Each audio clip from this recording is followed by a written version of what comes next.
ज्ञानवैराग्यकीलकाय नमः नाभो श्रीमद्भगवत्प्रसादसिद्ध्यर्थं पाठे विनियोगाय नमः सर्वाङ्गे। ॐ क्लां हृदयाय नमः। ॐ क्लीं शिरसे स्वाहा। ॐ क्लूं शिखायै वषट्। ॐ क्लीं कवचाय हुम्। ॐ क्लौं नेत्रत्रयाय वौहट्। ॐ क्लहस्राय फट्। ॐ क्लां अङ्गुष्ठाभ्यां नमः। ॐ क्लीं तर्जनीभ्यां नमः। ॐ क्लूं मध्यमाभ्यां नमः। ॐ क्लीं अनामिकाभ्यां नमः। ॐ क्लौं कनिष्ठिकाभ्यां नमः। ॐ क्लः करतलकरपृष्ठाभ्यां नमः। कस्तूरीतिलकं ललाटपटले वक्षस्थले कौस्तुभं नासाग्रे वरमौक्तिकं करतले वेणुकरे कङ्कणं सर्वाङ्गे हरिचन्दनं सुललितं कण्ठे च मुक्तावली गोपस्त्री परिवेष्टितो विजयते गोपालचूडामणि अस्ति श्वस्तरुणीकराग्रविगलत्कल्पप्रसूनाप्लुतं वस्तु प्रस्तुतवेणुनादलहरी निर्वाणनिर्व्याकुलं स्रस्रस्रस्तनिबद्धनी विविलषद्गोपीसहस्रावृतं हस्तन्यस्तनतापवर्गमखिलोदारं किशोराकृतिः। ॐ नमो भगवते वासुदेवाय। ॐ नमो भगवते वासुदेवाय। अथाष्टमोऽध्यायः। श्रीराजोवाच यया गुप्तः सहस्राक्षः सवाहान् रिपुसैनिकान् क्रीडन्यो त्रैलोक्यावोजश्यम् भगवस्तन्ममाख्याहि वर्मनारायणात्मकं यथा ताहिनः शत्रून्येन गुप्तो जन्मृधे। श्रीशुक उवाच वृतः पुरोहितस्ताष्ट्रो महेन्द्रायानुपृच्छते नारायणाख्यम्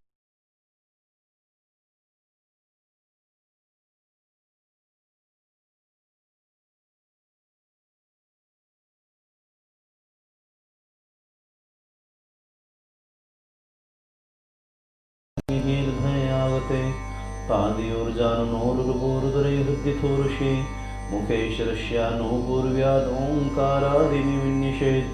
ॐ नमो नारायणायेति विपर्ययमथापि वा करण्याशं ततः कुर्याद् द्वादशाक्षरविद्यया प्रणवादीयकारं तमाङ्गल्यं पुष्टपर्वशु न्यषेद्हृदय ओङ्कारं विकारमुर्धनि शकारं तु भ्रोर्मध्ये णकारं शिखयादिशेत् वेकारं नेत्रयोर्युञ्ज्यानकारं सर्वशन्दशो मकारमस्तमुद्दिश्य मन्त्रमूर्तिर्भवेद्बुधः सविसर्गं फडन्तं तत्सर्वदिक्षो विनिर्दिशेत्। ॐ विष्णवे नम इति आत्मानं परमं ध्यायेत् ध्येयं षट्शक्तिभरितं विद्या तेजस्तपोमूर्तिर्मम मन्त्रमुदाहरेत्। ॐ हरिर्विदध्यान्मं सर्वरक्षाम्यस्ताङ्घ्रिपद्मः पतदिन्द्रपृष्ठे दरारिचरमाशगदेषु चापपासां दधानोष्टगुणोष्टबाहुः जलेषु मां रक्षतु मत्स्यमूर्तिर्यादौ गणेभ्यो वरुणस्य पासात् स्थलेषु मायावटु वामनो व्याप्तविक्रमः खेवतु विश्वरूपः दुर्गेषु टव्याजिमुखादिषु प्रभुपायान् नृसिंहोऽसुरयोऽथ पारिः विमुञ्चतो यस्य महाट्टहासं शोभनैर्दुन्यपतंशगर्भाः रक्षत्वसौमाध्वनियज्ञकल्पः शुदंस्त्रयोन्नीतधरो वराः रामोद्रिकूटेष्वविप्रवासे सलक्ष्मणो व्याद्भरताग्रजोष्मान् मामुग्रधर्मादखलात् प्रमादान् नारायणपातृणशहासात् दत्तस्त्वयोगादधियोगनाथः पायाद्गुणेशः कपिलः कर्मबन्धात् सनत्कुमारो कामदेवाद्धये शीर्षा मां पथिदेवहेरनात् देवर्षिपर्यः पुरुषार्चनान्तरात् कुर्मो हरिर्मां निर्यादशेषात् धन्वन्तरिर्भगवान् पात्वपथ्यात् द्वन्द्वाद्भयो दृशभो निर्जितात्मा यज्ञश्लोकादवताज्जनान्तात् बलो गणात् क्रोधवशादहीन्द्रः द्वैपायनो भगवान् प्रबोधात् बुद्धस्तुपाखण्डगणात् प्रवादात् कल्के कले कालमलात् प्रपातो धर्मावनायोरुकृतावतारः मां केशवो गदया प्रातरव्यात् गोविन्ददासङ्गवात्तमेढुः नारायणः पराहोदात्तशक्तिर्मध्यन्दने विष्णुरन्द्रपाणिः देवो पराहवे मधुभोग्रधन्वा सायङ्प्रधामावतु माधवो माम् दोषे ऋषिकेशोताधरात्रे निशीथे कोवतु पद्मनाभः श्रीवत्सधामा पररात्र ईशः प्रत्यूष ईशे सिद्धरो जनार्दनः दामोदरो व्यादनसन्ध्यं प्रभाते विश्वेश्वरो भगवान् कालमूर्तिः चक्रं युगान्तानलतिग्मनेमि भ्रमत्समन्ताद् भगवत्प्रयुक्तं दन्दब्धिदन्दब्धर्षण्यमाशुकक्षं यथा वातसखो हुताशः गदेशनिस्पर्शन विस्फुलिङ्गे निस्पृढ्य निस्पृढ्यतप्रयासि उस्माण्डवैनायकी अक्षरक्षो भूतग्रहाः सूर्णये चूर्णयारीन् त्वं यातु धानप्रमथप्रीतमाप्रे पिशाचविप्रग्रहको रुद्रेष्टीन् दरिन्द्ररुद्रावै कृष्णपूरितो भीमस्वनोरेहृदयानिकं पयन् त्वं तिग्मधारास्य विरारिशन्यमीशप्रयुक्तो मम छन्दशन्धि चक्षुंषि जलमञ्चतुचन्द्रशादयदशामहूनां भरपापचक्षुषां यन्नो भयं ग्रहेभ्यो भूत्केतुभ्यो नृभ्येव च सरीसृभ्यो दंस्त्रिभ्यो भूतेभ्यो हुभ्य एव वा सर्वाण्येतानि भगवन्नामरूपस्य कीर्तनात् प्रयान्तुं संशयं सद्यो येन श्रेयः प्रदीपकाः गरुडो भगवान् स्तोत्रस्थो भष्यन्दो मयः प्रभो रक्षत्वशेषतिस्रेभ्यो विश्वक्सेनः स्वनामभिः सर्वापद्भ्यो हरेर्नामरूपयानाय धारिणः बुद्धीन्द्रियमनः प्राणान् पान्तु पार्षदभूषणाः यथा हि भगवानेव वस्तुतः शतशच्चयत् शक्त्येनानेन नः सर्वे यन्तनाशमुत्रवाः यथैकात्म्यानुभावानां विकल्परहितः स्वयं भूषणाय लिङ्गाख्याधत्ते शक्तिः स्वमायया तेनैव शक्तिमानेन सर्वज्ञो भगवान् हरि पातु सर्वैः स्वरूपेण सदा सर्वत्र शर्वगः विदिक्षुदुक्षुर्दमदः समन्तादन्तरभिर्भगवान् नारसिंहः प्रहापयल्लोकभयं स्वनेन स्वतेजसाग्रस्तसमस्ततेजाः मघवन्निदमाख्यातं वर्मनारायणात्मकं विजिष्यन्दसायेन दंसतो सूर्योत्थपान् एतद्धारयमाणस्तु यं यं पश्यति चक्षुषा पदावस्पृशेत् सद्यः शाद्वशात् स विमुच्यते न पश्यद्भयं तस्य विद्यां धारयतो भवेत् राजदस्युग्रहादिभ्यो व्याघ्रादिभ्यः कर्हिचित् इमां विद्यां पुरा कश्चित् कौशिको धारेन्दुजः योगधारणीयास्वङ्गं जहौ समर्धन्वने तस्योपरि विमानेन गन्धर्वपतिरेकदा एव चित्ररथस्नेहर्वृतो यत्र द्विजक्षयः गगनान्यपतत्सद्यः स विमानो ह्यवाक्शिराः सवाल्लकिल्लवचनद्यस्तिन्यादाय विश्वतः रहस्यप्राची संस्पत्यां स्नात्वा धाम स्वमन्मगात् श्रीशुकोवाच यदं शृणुयात् काले योधारयति चामृतः तं नमस्यन्ति भूतानि मुच्यते सर्वतो भयात् एतां विद्यामधिगतो विश्वरूपाच्युतक्रतुः त्रैलोक्यलक्ष्मीं बुभुजे विनुर्जित्य मधेश्वरान् स्वस्तिश्रीमद्भागवते महापुराणे पारमहंस्यां संहितायां षष्ठस्कन्धे नारायणवर्मकथनं नामाष्टमोत्सवः। श्रीबालकृष्णलालचरणार्पणमस्तु। कृष्णाय वासुदेवाय हरये परमात्मने प्रणतक्लेशनाशाय गोविन्दाय नमो नमः। हरि ओम्।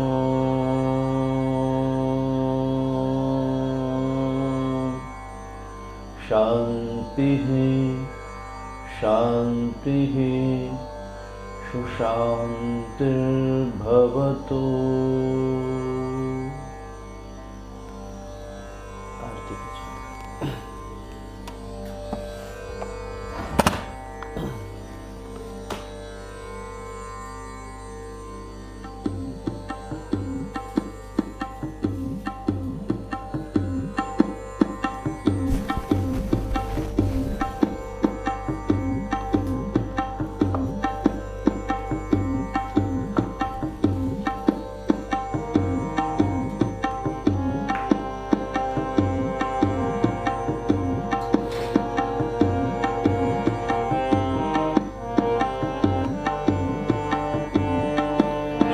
भागवत भगवान की है आरती,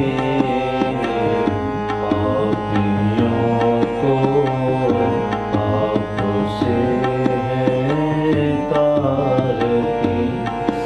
श्री भागवत भगवान की है आरती,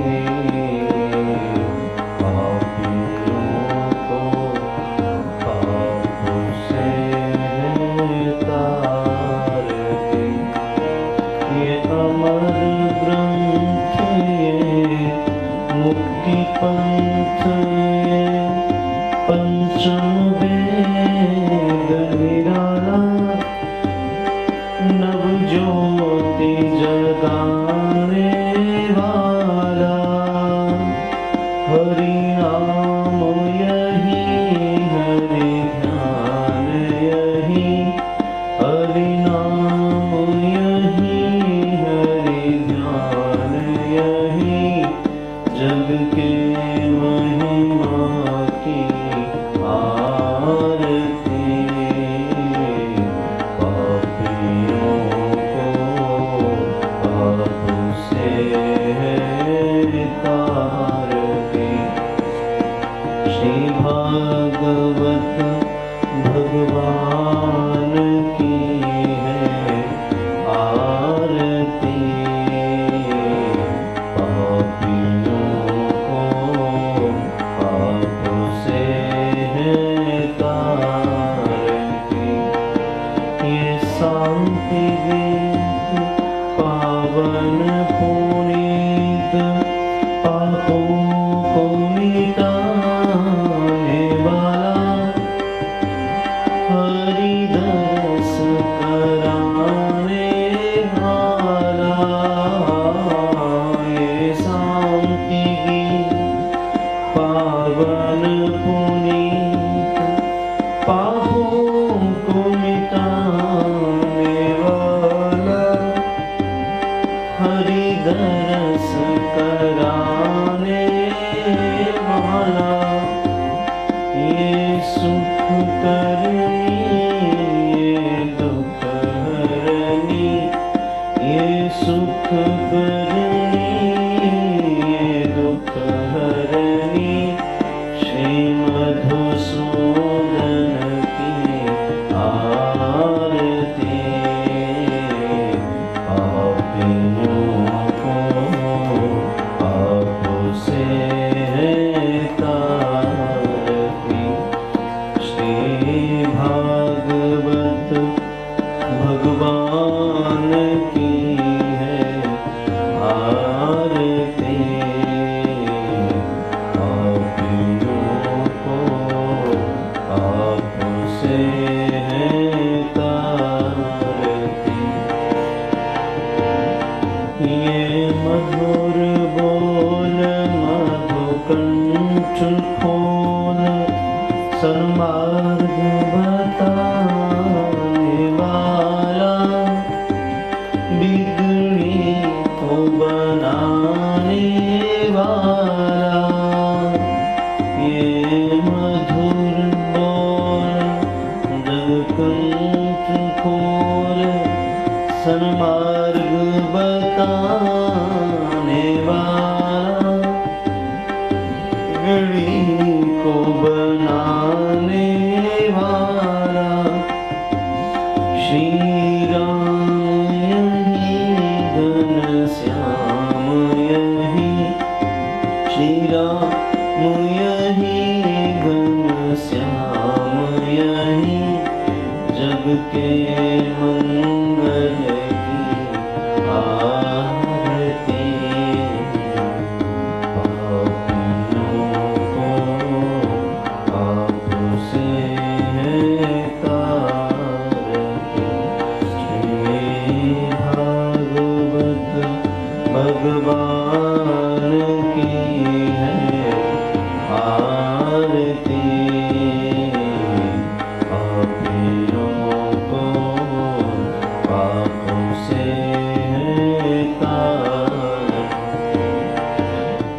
कृष्ण भक्ति राधा की शक्ति प्रभु प्रीति बढ़ाने वाला हरि से मिलाने वाला ये कृष्ण भक्ति राधा की शक्ति प्रभु प्रीति बढ़ाने वाला हरि से भी मिलाने वाला हनुमान यही प्रहलाद यही हनुमान यही प्रहलाद यही श्री ध्रुव नारद जी की आरती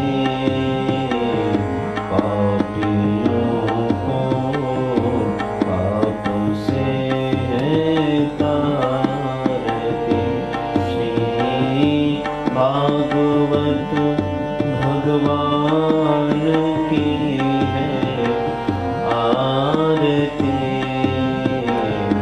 पापियों को पाप से है तारती पापियों को पाप से है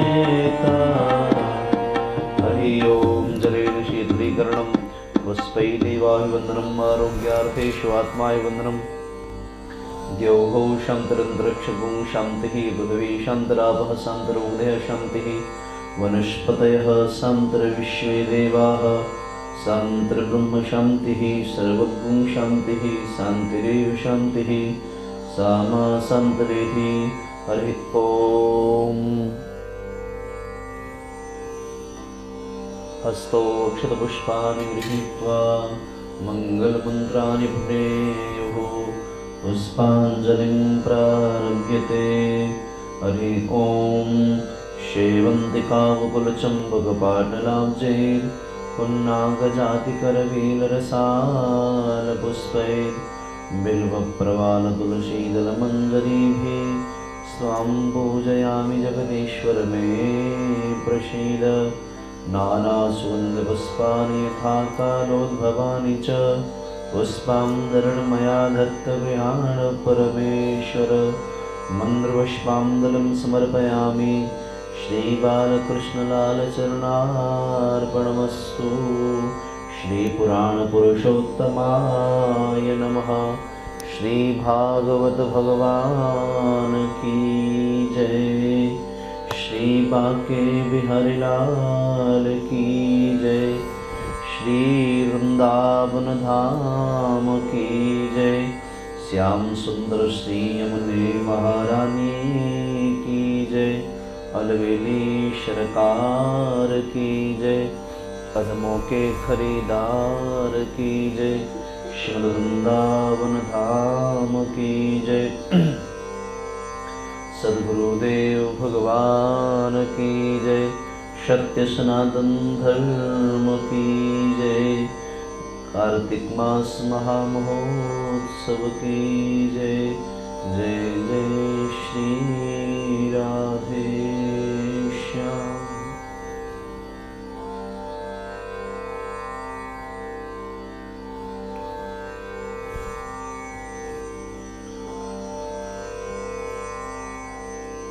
हरि ओम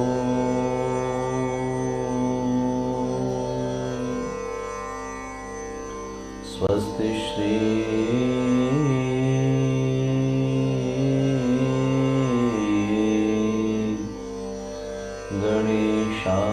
गणेशाय नमः।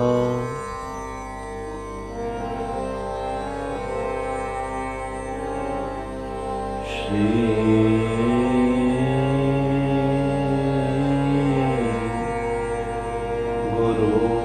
चरण कमलेभ्यो नमः।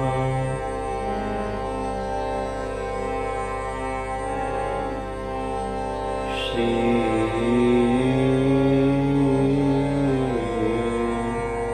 माता कमलेभ्यो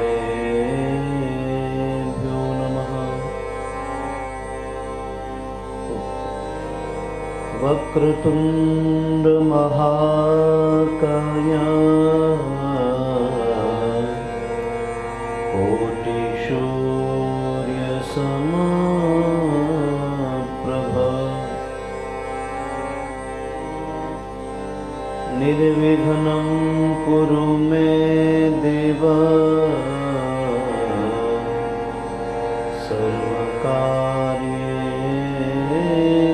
सर्वदा।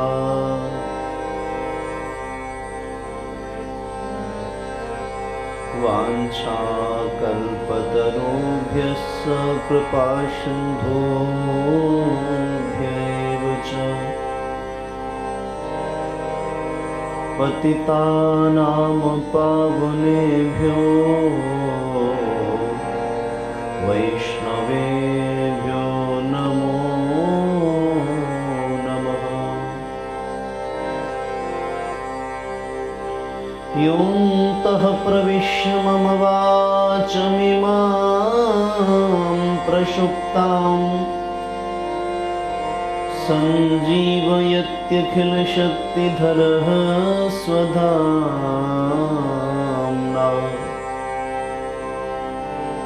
अन्यासहस्रचरणश्रवणत्वगादी प्राणान्नमो भगवते पुरुषाय तुभ्यम्। यो ब्रह्मरुद्रसुखनारदभीष्ममुख्यै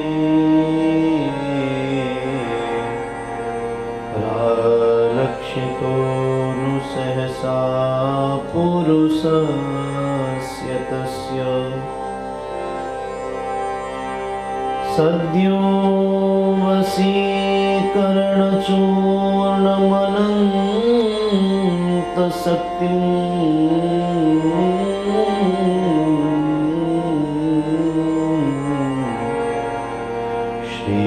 श्रीराधिका चरणरेणुमनुस्मरामि।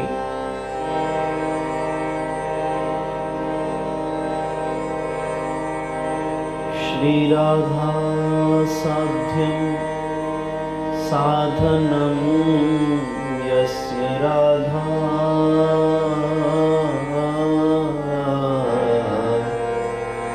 मंत्रो राधा मंत्रदात्री च राधा सर्वं राधा जीवनं यस्य राधा राधा राधा वाचि किं तस्य शेषम्। बुद्धिहीन तनु जानिके मैं सुमिरहूँ पवन कुमार। बल बुद्धि विद्या देहु मोहि हरहु कलेश विकार। आइए हनुमंत विराजिए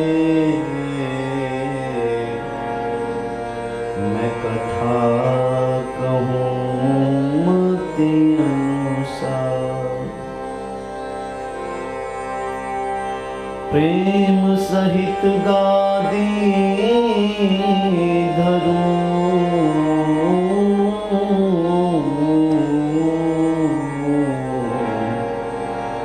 पधारिए पवन कुमार। जय जय श्री राधा रमण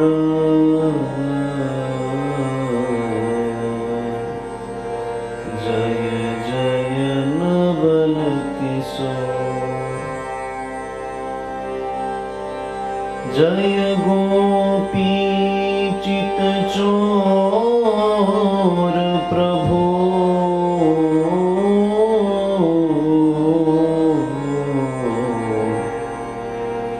जय जय माखन चोर जय जय माखन चोर जय जय माखन चोर। बोलिए श्री बांके बिहारी लाल की जय। अखिल कोटि ब्रह्मांड नायक जगत नियंता जगदाधार निराकार निर्विकार निरेह निर्विकल्प श्री नंदनंदन ब्रजेंद्र नंदन यशोदानंदन कंस निकंदन देवकी नंदन परमानंद आनंद कंद श्री राधारमण बाधारण कुंज निकुंजेश्वर श्री बालकृष्ण लाल की वांगमयी प्रतिमूर्ति छवि वांगमयी सद्विग्रह श्रीमद् भागवत महापुराण। प्यारे प्रभु प्रेमियों, श्रीमद् भागवत सप्ताह भक्ति ज्ञान यज्ञ महासत्र के आज श्रीमद् भागवत मासिक ज्ञान यज्ञ के आज चतुर्थ दिवसीय सत्र में हम सभी प्रवेश करें। उससे पूर्व कुछ क्षणों तक भगवान नाम का आश्रय लेकर के हमारे चित्त को पावन बनावे, मन एवं वाणी को पवित्र करें। बड़े प्यार भाव और श्रद्धा के साथ 2 मिनट तक भगवान नाम का हम सभी आश्रय लें।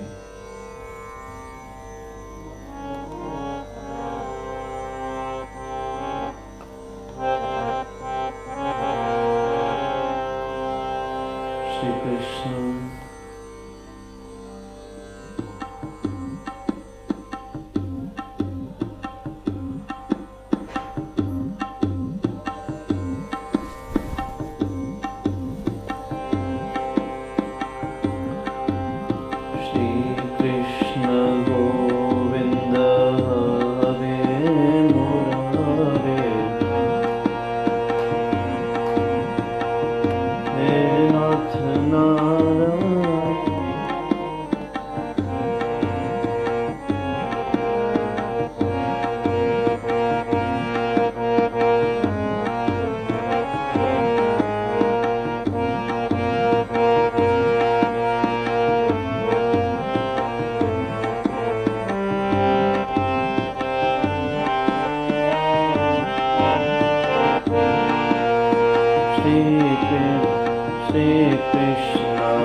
जागो प्यारे अब नैन खोलो, बाहर करे तेरे दास पुकारे।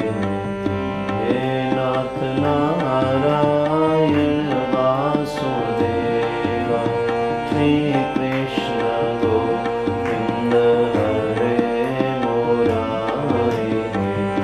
हे नाथ नारायण वासुदेवा।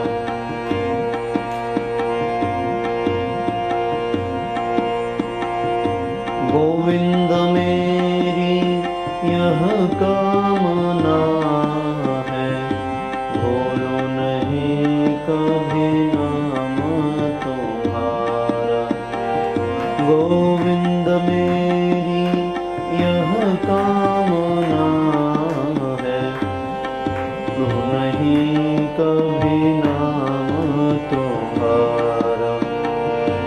निष्काम होकर दिन रात गाऊं, हे नाथ नारायण वासुदेवा।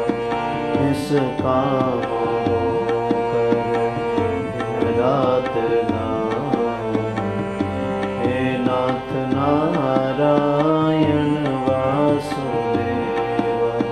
श्री कृष्ण गोविंद हरे मुरारी। हे नाथ नारायण वासुदेवा। देहांत काले तुम सामने हो, मुरली बजाते मन को लुभाते। देहांत काले तुम सामने हो, मुरली बजाते मन को लुभाते।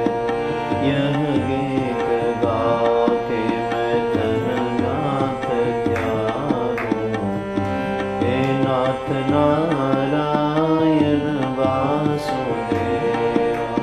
श्री कृष्ण गोविंद हरे मुरारी। हे नाथ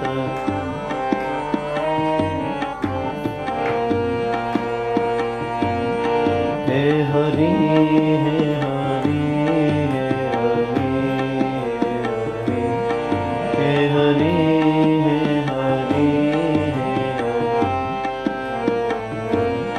हे हरि हे हरि हे हरि हे हरि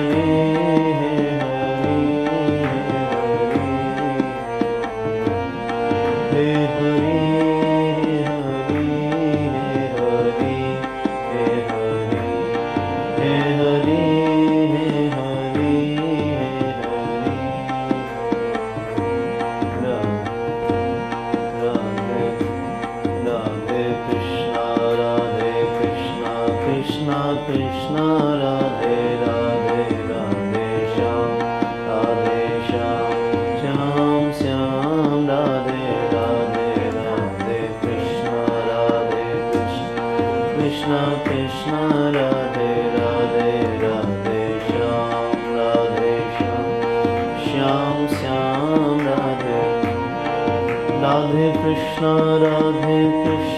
कृष्ण कृष्ण राधे राधे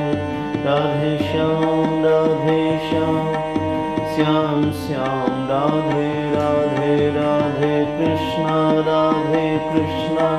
कृष्ण कृष्ण राधे राधे श्याम श्याम श्याम राधे राधे कृष्ण कृष्ण कृष्ण राधे राधे श्याम राधे श्याम श्याम राधे। बोलिए श्री राधा कृष्ण भगवान की जय, श्री बांके बिहारी लाल की जय। एक गद्दा सामने डाल दो इधर कैमरे के पीछे, उनको दिक्कत नहीं। पैर वैर रखेंगे तो ठंडी नहीं लगेगी हमको।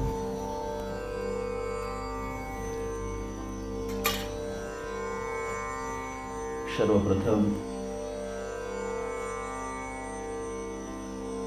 प्राणधन प्रभु श्री बांके बिहारी लाल के पावन युगल चरणारविंद में हृदय की गहराइयों से प्रणपात निवेदन करते हुए हमारी स्वामिनी रंगवेली सरकार कदमों की खरीदार श्री सेवा कुंजवारी के श्री चरणों में प्रणपात निवेदन करते हुए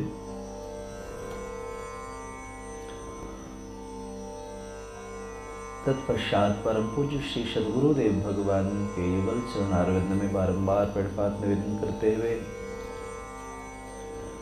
जिनकी कृपा से यह सरल मृत्युलोक में प्राप्त हुआ और यह वाणी भगवत गुणानुवाद करने योग्य हो पाई, ऐसे पूज्य मातृ माता पिता के श्री चरणों में प्रणपात निवेदन करते हुए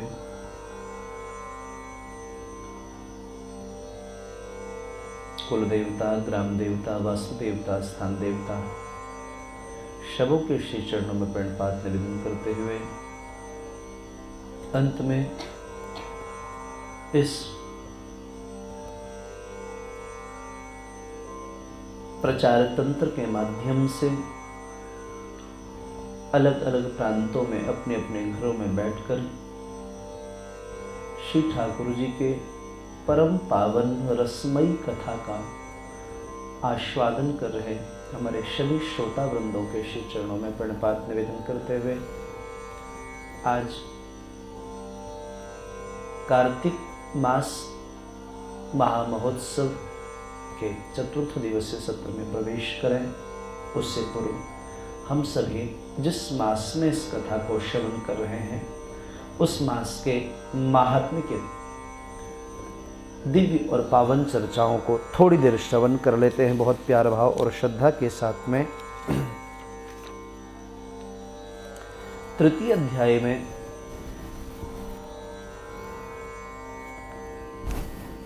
बहुत प्यारी बात कहते हैं श्री ठाकुर जी द्वारिकाधीश भगवान भगवती सत्यभामा से। महाराज तृतीय अध्याय में सत्यभामा श्री ठाकुर जी को पूछती है।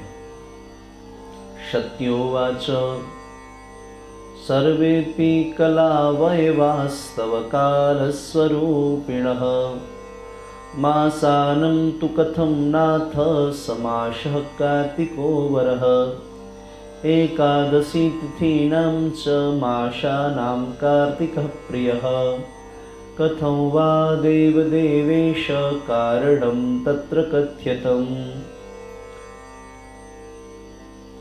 माता सत्यभामा भगवान द्वारिकाधीश से कहती हैं, हे सरकार, आप काल स्वरूप हैं, आप ही समय है। महाभारत का जब एपिसोड आपने चलचित्र में देखा होगा तो पहले बोलते हैं मैं काल हूं, मैं समय हूं। समय भी आप हो, काल भी आप हो। आपके लिए तो सरकार सब कुछ बराबर है। तब कार्तिक मास को आपने मासों में श्रेष्ठ क्यों कहा है? कार्तिक मास को मासों में श्रेष्ठ क्यों माना गया? इसी तरह सब तिथियों में एकादशी तथा मासों में कार्तिक मास आपको अतिशय प्रिय क्यों है? सरकार, इसका क्या कारण है? कृपा पूर्वक बताएं। श्री ठाकुर जी ने कहा, भगवती, आपने बहुत प्रिय प्रश्न किया है। इस विषय में महाराज वेणु के पुत्र पृथु के वृत्तांत को मैं आपके सामने प्रस्तुत करता हूं। श्रीमद् भागवत जी की आगे कथा आएगी। चतुर्थ स्कंद में भगवान नारायण के पुत्र ब्रह्मा जी के पुत्र हुए स्वयंभू मनु। स्वयंभू मनु के 3 पुत्रियां हुई, आकुति, देवभूति और प्रसूति। 2 पुत्र हुए, प्रियव्रत और उत्तानपाद। उत्तानपाद के यहाँ पर श्री ध्रुव जी महाराज पधारे और ध्रुव जी के वंश में आगे चलकर के राजा अंग, वेण और उनके पुत्र श्री पृथु जी महाराज हुए। श्री ठाकुर जी पराम्बा सत्यभामा को कहते हैं, देवी, मैं उसी परम प्रतापी राजा पृथु के वृत्तांत को आपके सामने प्रस्तुत करता हूं, जिससे कार्तिक एवं एकादशी के महात्म्य को मैं प्रकट कर सकूं। आप ध्यानपूर्वक श्रवण करिए।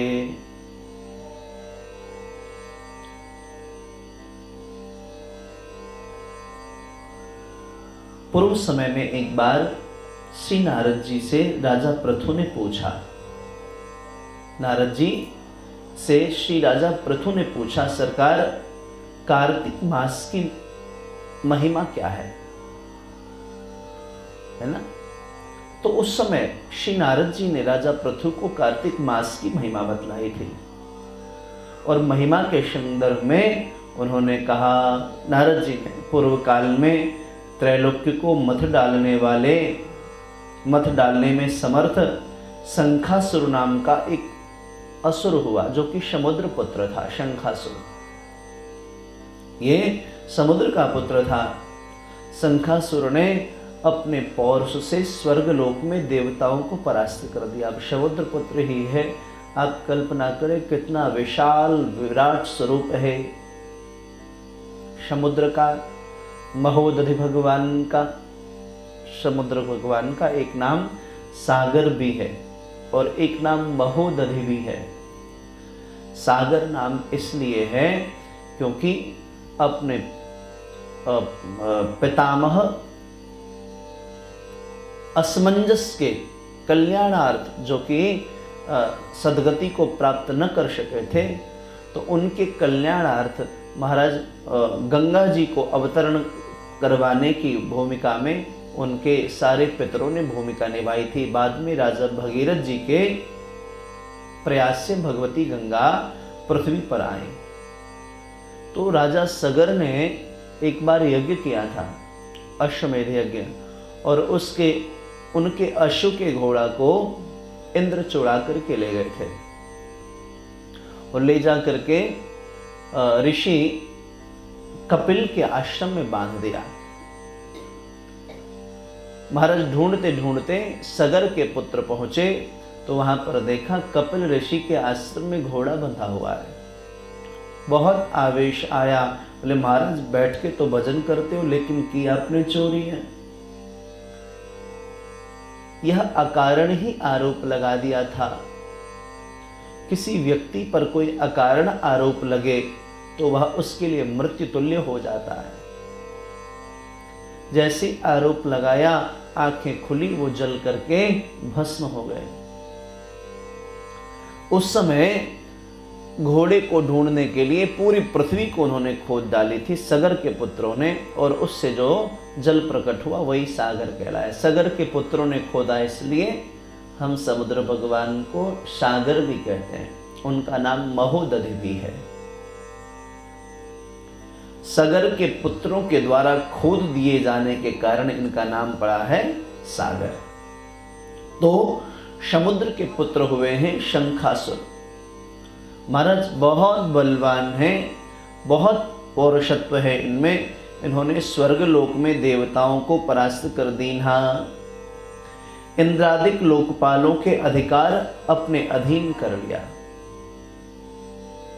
शंखासुर से भयभीत होकर सभी देवता अपनी स्त्री कुटुंब के साथ सुमेरु पर्वत की कंदरा में बहुत काल तक विराजे रहे। जब देवता आनंद से सुमेरु पर्वत की गुफा में रहने लगे, महाराज तब उस राक्षस ने सोचा, यद्यपि मैंने देवताओं को तो जीत लिया है, फिर भी ये लोग बलवान दिखाई पड़ते हैं, अब क्या करें। कई बार हमें कोई शक्ति मिल जाती है भगवत कृपा से, तो हम उसका दुरुपयोग करने लगते हैं। श्री ठाकुर जी ने हमें जीवन में जो कुछ भी प्रदान किया है, किसी को वाणी दी है, किसी को रूप स्वरूप दिया है, किसी को ऐश्वर्य दिया है, किसी को यश, किसी को कीर्ति दी, किसी को वैभव दिया। जो कुछ भी प्रदान किया है श्री ठाकुर जी ने हमें हमारे जीवन में, हम उसको प्रसाद रूप में ही स्वीकार करें।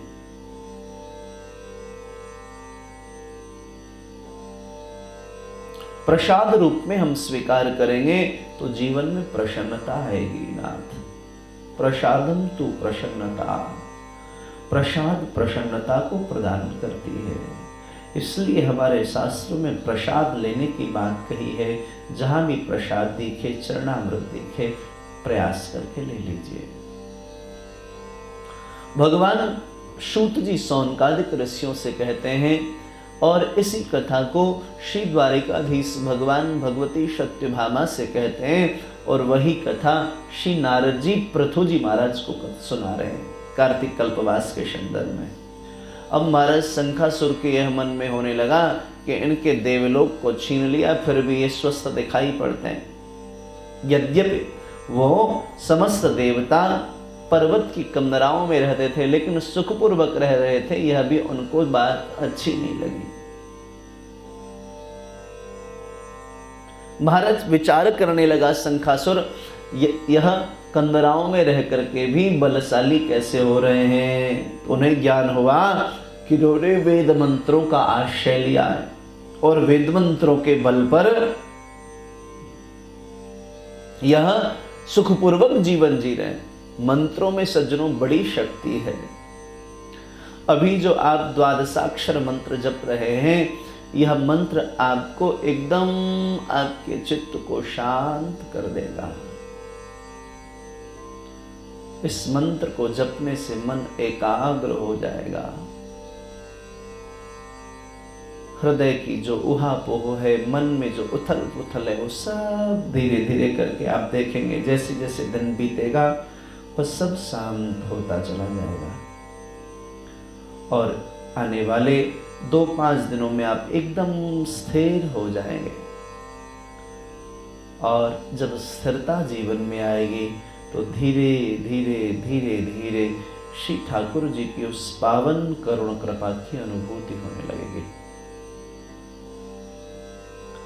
परम आप जाओ बेटा, सो जाइए, आप लोग जाइए, यहां मत बैठिए, उठिए, जाइए।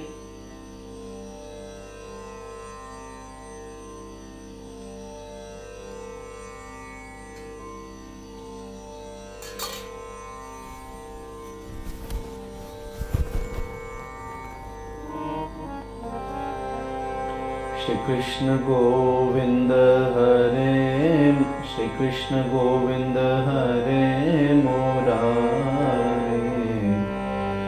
हे नाथ ना, हे नाथ ना, हे नाथ नारायण वासुदेव।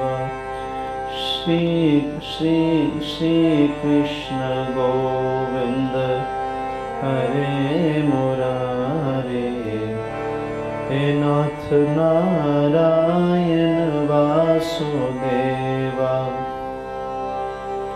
हे नाथ नारायण वासुदेवा।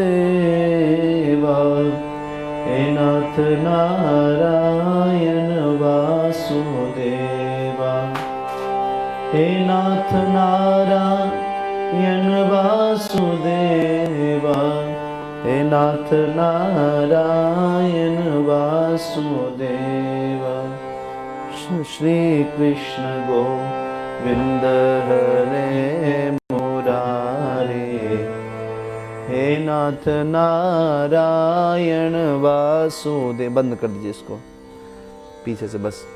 हे नाथ नारायण वासुदेव। मेरा मोबाइल उठा के लाओ जरा,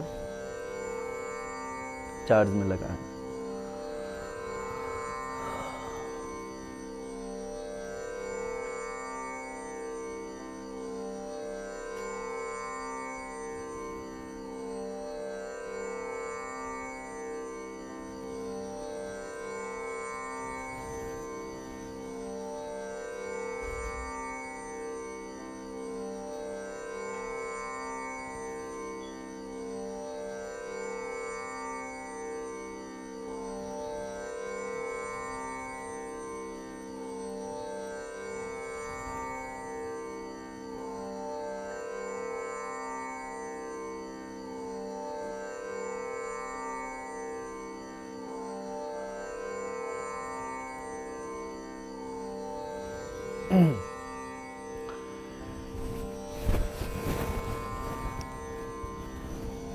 ये माइक ऑन हो पाएगा क्या? नहीं, ये कैमरे वाला तो ऑन है माइक। ये वैसा ये वाला माइक उस बोर्ड में नहीं लग सकता है क्या? नहीं तो ये बोर्ड उसमें नहीं लग सकता है? अच्छा, दोनों वाईफाई के लग रहे हैं। ये बोर्ड उधर लगा दीजिए ना, दूसरे वाले इन्वर्टर में कनेक्ट कर लीजिए। तार निकाल लीजिए उसका, हाँ, और रूम में लगा दीजिए उसको।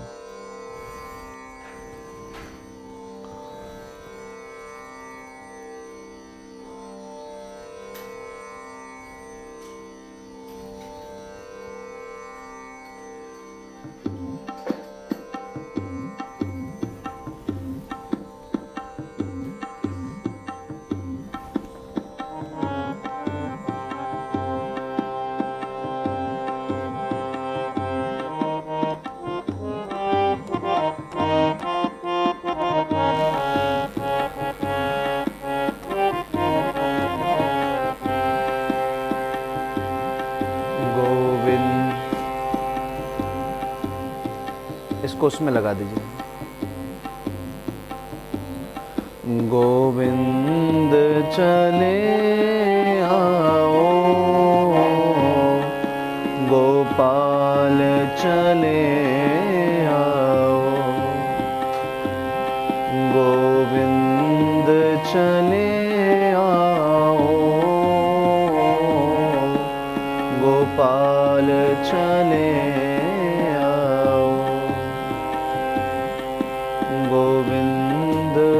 चले आओ, गोपाल चले आओ। हे मुरलीधर माधव नंदलाल चले आओ, हे मुरलीधर माधव नंदलाल चले आओ, गोविंद चले आओ, गोपाल चले आओ, गोविंद चले आओ, गोपाल चले आओ। हे मुरलीधर माधव नंदलाल चले आओ, हे मुरलीधर माधव नंदलाल चले आओ। श्री वृंदावन बिहारी लाल की जय। इसका ब्लूटूथ उससे कनेक्ट हो गया है, ये ऑफ करके, इसको ऑफ करके और इसमें कनेक्ट कर लो। इसको पहले बंद करो। हाँ, देखा है छोटे से विघ्न 20 मिनट बर्बाद कर दिया आपने। वहां से ब्लूटूथ बंद कर दीजिए। मूर्खता की एक सीमा होती है।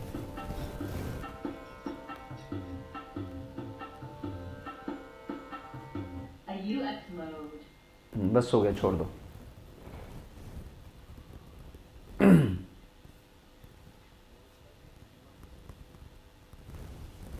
The Bluetooth device is connected successfully.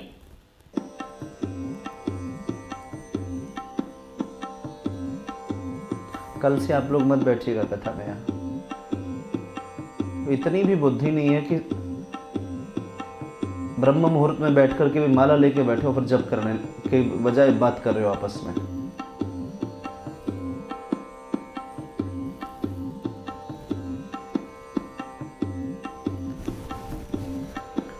Shri Krishna Kanhaiya Lal की जय।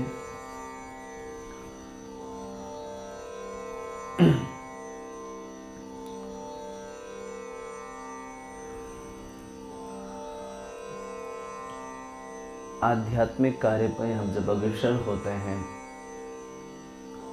तो तरह तरह के झंझावात जीवन में प्रकट होते हैं। मैं निवेदन कर रहा था आपसे,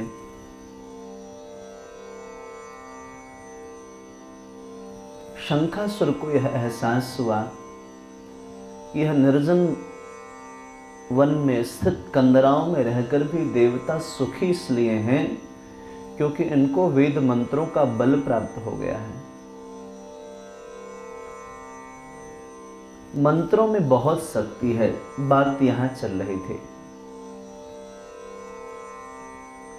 मंत्रों की शक्ति के एहसास करने के लिए हमें थोड़ी सी एकाग्रता हमारे जीवन में होनी आवश्यक है। जब तक एकाग्रता नहीं होगी तब तक हम मंत्रों की शक्ति का एहसास नहीं कर पाएंगे। मंत्र में बहुत बल है सज्जनों। मंत्र से क्या नहीं हो सकता, चाहे वह वेद का मंत्र हो अथवा पौराणिक श्लोक हो अथवा बीज मंत्र हो अथवा तो नाम का महामंत्र हो, भगवान नाम का जप हो, यह सब कल्याणप्रद है, कल्याणकारी है। जब हम मंत्र जपते हैं तो एक अलग प्रकार की ऑरा हमारे शरीर से प्रकट होने लगती है और वह नेगेटिव शक्ति को, नेगेटिव ताकतों को, नेगेटिव ऊर्जा को हमारे समीप आने से रोकती है। सतोगुण हमारे जीवन में प्रकट होने लगता है। 3 प्रकार के गुण हैं सज्जनों, सतोगुण, रजोगुण और तमोगुण। प्रत्येक व्यक्ति इन तीनों गुणों से 24 घंटे में एक बार गुजरता है, लेकिन किसी के जीवन में सतोगुण की अभिवृद्धि ज्यादा होती है, किसी के जीवन में रजोगुण की अभिवृद्धि ज्यादा होती है, किसी के जीवन में तमोगुण की अभिवृद्धि ज्यादा हो जाती है। बोले उस परम तत्व का ज्ञान किसको होता है? बोले जिसने अपने जीवन से रजोगुण और तमोगुण को नष्ट कर दिया, उसको श्री बिहारी जी मिल जाते हैं। अब यहां मन में प्रश्न यह उठता है कि आखिर रजोगुण और तमोगुण नष्ट कैसे हो? तो आप एकादश स्कंद में श्रवण करेंगे, भगवान का उद्धव जी के साथ संवाद होता है तो श्री ठाकुर जी कहते हैं, उद्धव, रजोगुण और तमोगुण को नष्ट नहीं किया जा सकता। हम कितना भी प्रयास करें कि हमारे जीवन का तमोगुण नष्ट हो जाए अथवा अभिप्राय हम अपने जीवन में सुधार ले आए, वह संभव नहीं है। जो आदत हमारी बिगड़ी हुई है वह वैसी चलती रहेगी। तो क्या करना पड़ेगा? बोले महाराज यह बात भी सही है, कुछ लोग गाते हैं आदत बुरी सुधार लो, बस हो गया भजन। लेकिन यहां पर भगवान की बातों को देखें तो भजन करना प्रारंभ करो, बुरी आदतें भी धीरे धीरे छूटने लग जाएंगी। जब हम माला करते हैं, जब हम मंत्र का आश्रय लेते हैं, जब भगवत प्राप्त महापुरुषों की हम सन्निधि को प्राप्त करते हैं, तब हमारे जीवन में शतोगुण की अभिवृद्धि होने लगती है, हमारा जीवन शतोगुण प्रधान होने लगता है। अभी आप 3 दिनों से लगातार ब्रह्म मुहूर्त में जग करके, स्नान करके, दीपक जला करके, अपने आसन पर बैठ करके कथा श्रवण कर रहे हैं और माला जप रहे हैं। अभी धीरे धीरे आपके जीवन में, हमारे जीवन में शतोगुण की अभिवृद्धि हो रही है। अभी बर्दाश्त करने की क्षमता बढ़ती जा रही है, मन शांत होता जा रहा है। लेकिन ध्यान दीजिएगा, इस समय कलिकाल है और अयम तो युग धर्मो ही वर्तते कश्यदूषणम। युग का धर्म यह है, युग का प्रभाव यह है कि अभी आप अध्यात्म के पथ पर अग्रसर होंगे तो तरह तरह की विघ्न बाधाएं जीवन में आएंगी। लेकिन फिर भी आप अनवरत अपने कार्य में, अपने नियम में लगे रहेंगे। संकल्प किया है कार्तिक कल्पवास का हम नियम पूर्वक पालन करेंगे। नित्य 40 माला 41 माला द्वादशाक्षर मंत्र का जपेंगे, नित्य कार्तिक मास माहात्म्य और श्रीमद् भागवत जी की कथा श्रवण करेंगे। संकल्प लिया है कि अनावश्यक नहीं बोलेंगे, संकल्प लिया है 1 महीने तक चुगली नहीं करेंगे, किसी के गुण और अवगुण की चर्चा नहीं करेंगे। आपने जो यह संकल्प लिया मात्र 1 महीने तक करके देखिए कि किसी के अवगुण की चर्चा तो बिल्कुल नहीं करनी, और करनी नहीं है, नहीं सुनने का भी संकल्प ले लीजिए। 1 माह तक हम यह कार्य करके देखें, फिर मंत्र की शक्ति का एहसास आपको इस 1 महीने में न हो जाए तो कहिएगा मंत्र में कितनी शक्ति होती है, कितनी ऊर्जा होती, कितना चमत्कार होता है। इसी मंत्र का आश्रय लिया था ना श्री ध्रुव जी महाराज ने। परिणाम क्या हुआ? श्री ठाकुर जी स्वयं दर्शन करने के लिए पधारे, दर्शन देने नहीं पधारे। मंत्र शक्ति में इतना बल होता है, इतना बल हो जाता है कि हम साधना करते करते तद्वत हो जाते हैं। और फिर हम जिस प्रकार से मंदिर में, देवालय में दर्शन के लिए जाते हैं, ऐसे श्री बिहारी जी हमारे दर्शन के लिए पधारते हैं। हम 1 माह तक संकल्प लें, न किसी के अवगुण को सुनेंगे और ना ही डिस्कनेक्ट हुआ क्या लाइव? कैसे? हाँ, तो मोबाइल से कनेक्ट करेंगे। क्या बात कर रहे थे आप लोग? 2-3 बार इग्नोर किया, फिर भी करते रहे। लाइव स्टार्ट करो तो बता देना।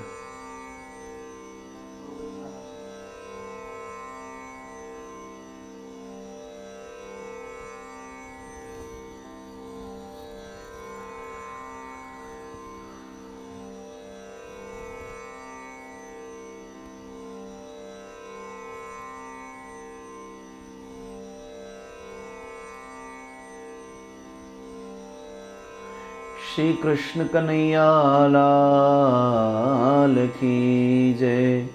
श्री बांके बिहारी लाल की जय। जय जय श्री राधे, जय जय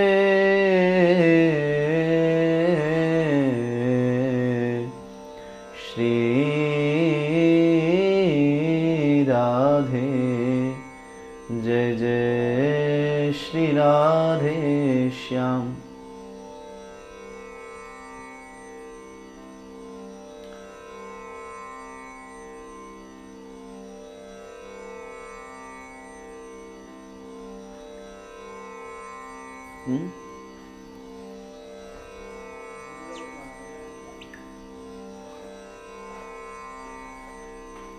डिस्कनेक्ट हो गया है। वो दोनों बंद है क्या? मुझे तो लाइट जलता हुआ दिख नहीं रहा है वाईफाई का। हैं? तो अपने मोबाइल से कनेक्ट कर दीजिए, किसी एक जने का मोबाइल से कनेक्ट कर दीजिए। तब भी नहीं काम कर रहा।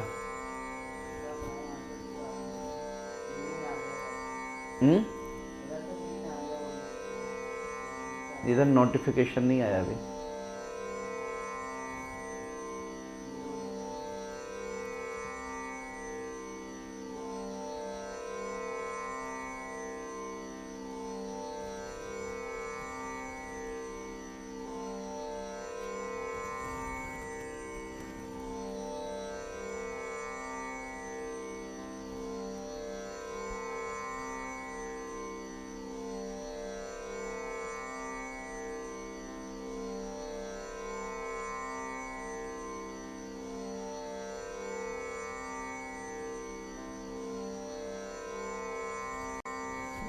ठीक।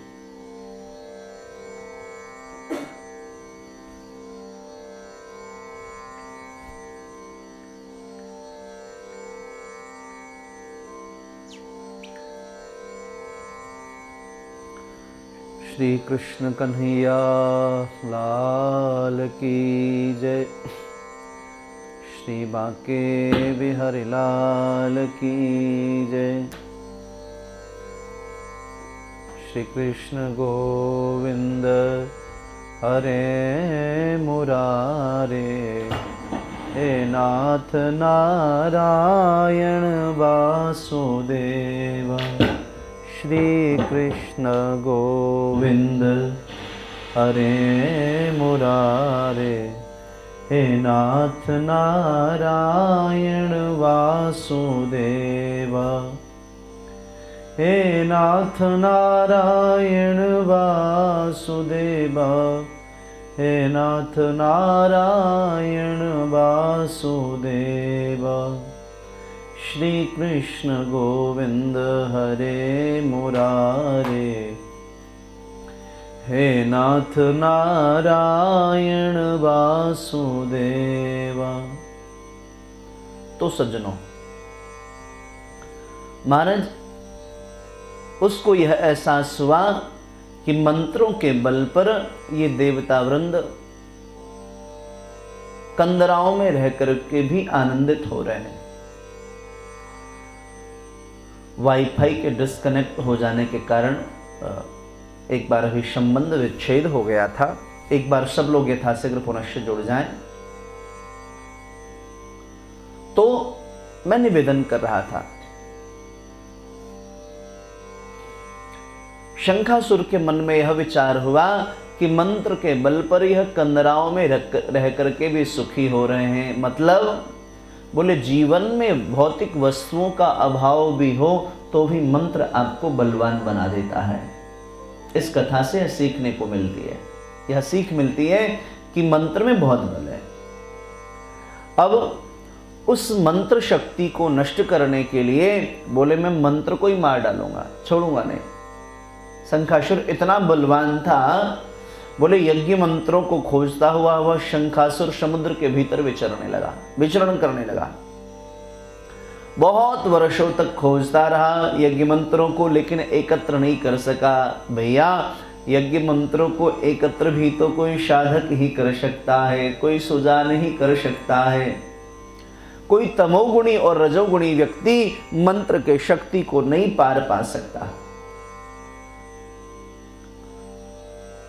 आप नेत्र बंद करके जो जप कर रहे हैं, कथा के पश्चात 5-10 मिनट जप करके देखिए, ओम नमो भगवते वासुदेवाय, ओम नमो भगवते वासुदेवाय। आपके घर में पॉजिटिव एनर्जी का संचार हो जाएगा। आप लगातार 10 मिनट बोल के देखिए। महाराज यज्ञ मंत्र को जब वह नहीं ढूंढ सका, बहुत मन में व्यथित पीड़ा हुई उसके।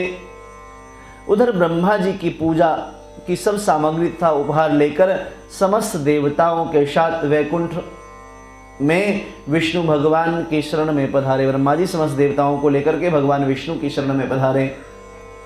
भगवान विष्णु को जगाने के लिए ब्रह्मा जी गाने बजाने और धूप गंधादिकों से पूजन करने लगे भगवान श्रीमन नारायण का।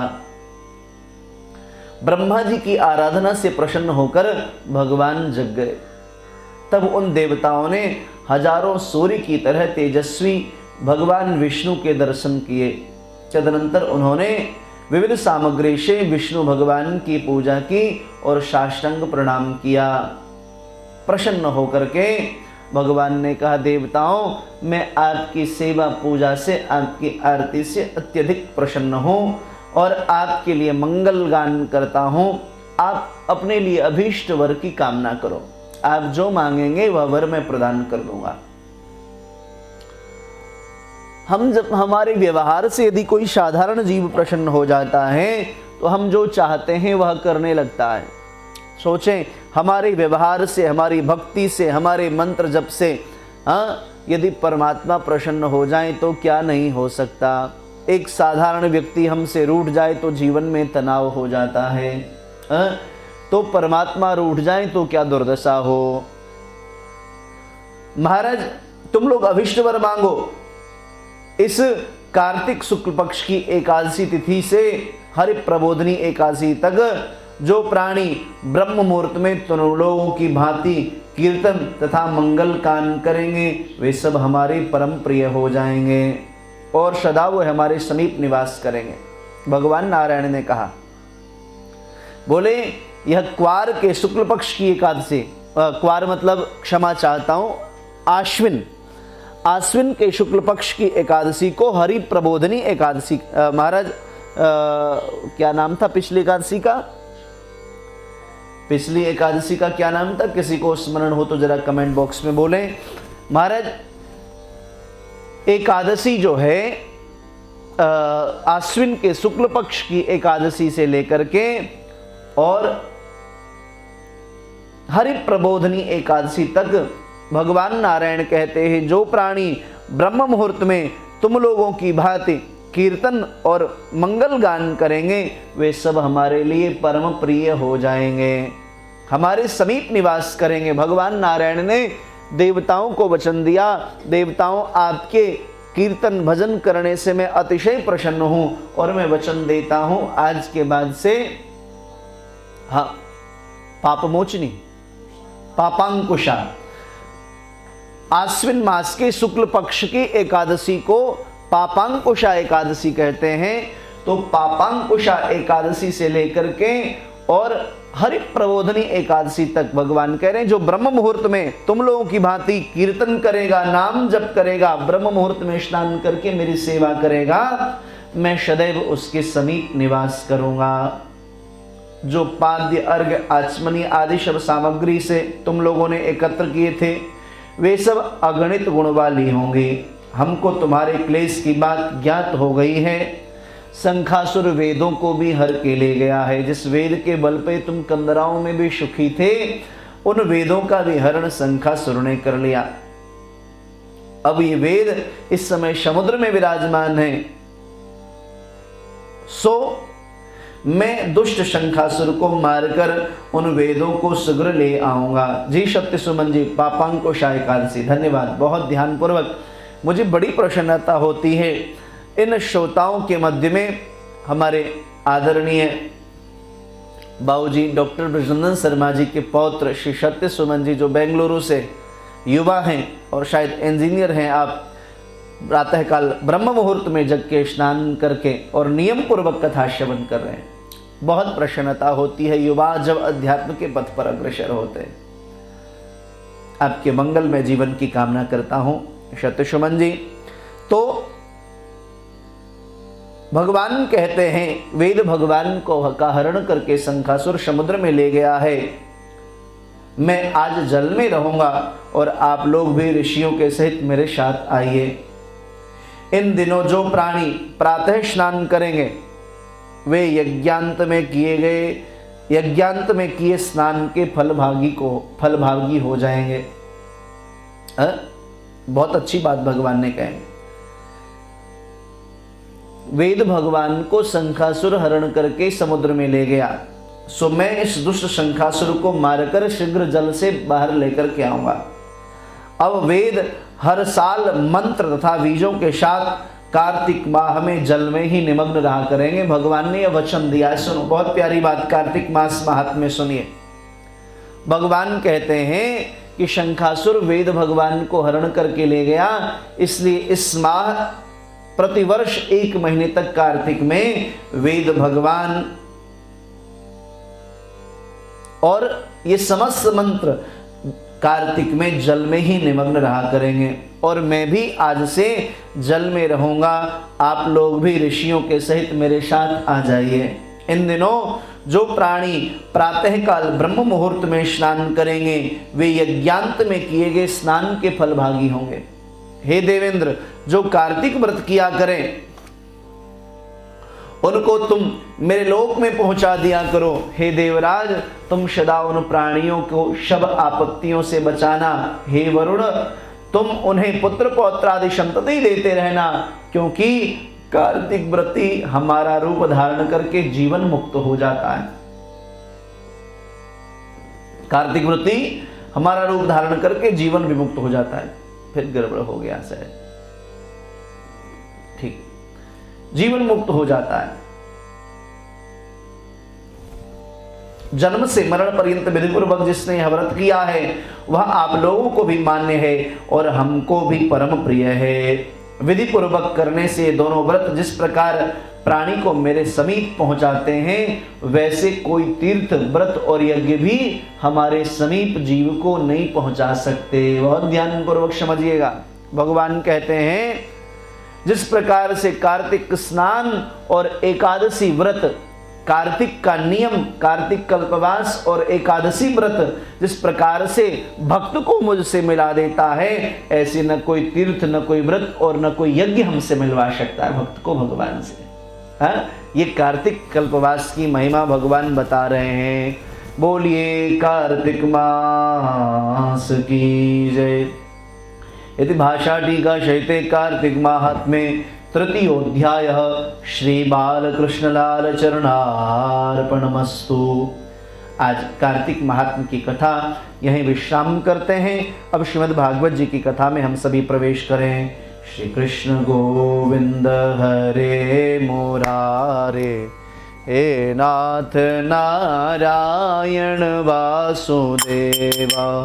श्री कृष्ण गोविंद हरे मुरारे, हे नाथ नारायण वासुदेवा। हे नाथ नारायण वासुदेवा, हे नाथ नारायण वासुदेवा। श्री कृष्ण गोविंद हरे मुरारे, हे नाथ नारायण वासुदेवा। श्री कृष्ण कन्हैया लाल की जय। जय जय श्री राधे श्याम। आइए हम सभी श्रीमद् भागवत जी के महात्म्य में प्रवेश करें, जो कि चतुर्थ अध्याय की कथा महात्म्य में बड़े भावपूर्वक चल रही है।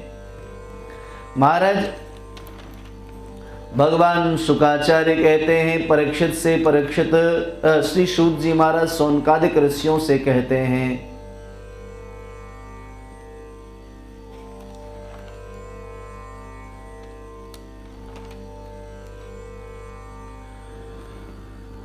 महाराज भागवत जी की महिमा श्रवण करने के लिए, कथा को जानने के लिए महाराज भगवती भक्ति देवी ज्ञान और वैराग्य के साथ में पधारी हैं कथा श्रवण करने के लिए।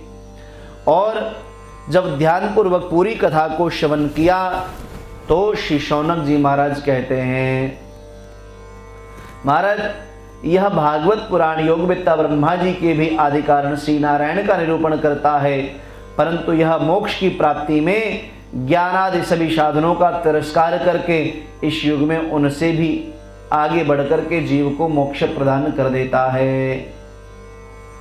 महाराज पूरी कथा श्रवण करके ज्ञान और वैराग्य की मुक्ति हो गई है।